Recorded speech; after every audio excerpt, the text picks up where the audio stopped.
equation of a line. So what we're going to be looking at today is finding the equation of a straight line.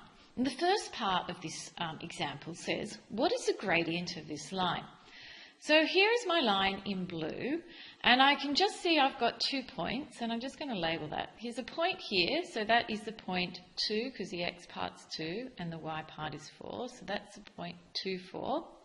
And I also have this point here, and you can see I'm looking at some points that are at the corner of my grid lines, and this point here is the point 1, 1. Now to find the gradient of the line, I need to draw in a right angle triangle. And I like to draw in a right angle triangle which takes in the grids. So here is my right angle triangle here, and it fits all correctly into a grid line. So that's right angle there.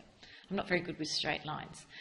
So to find the gradient, I need to see how far have I risen, and you can see 1, 2, 3. I've risen 3 units. And I have a look and see how far have I run? 1. So to find the gradient, a gradient is defined by the letter m. So the gradient m, and that's going to disappear, m equals rise over run. So I rose 3 and I ran 1, and so I get a gradient of 3. And this line is going in this direction. So any lines that are pointing over this way are positive. So this is a positive gradient. So I just say my gradient is 3. So now to answer the second part of the question, it says what is the value of the y-intercept? Now the y-intercept is where a line crosses the y-axis. And you can see my line is crossing the y-axis here at -2.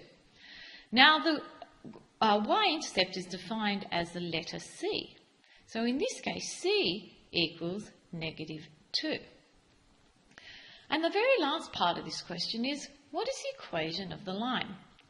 So the equation of the line is given to you, and the equation of the line is y equals mx plus c, meaning it's y equals the gradient, which we found, plus the y-intercept. So m is gradient and c is y-intercept.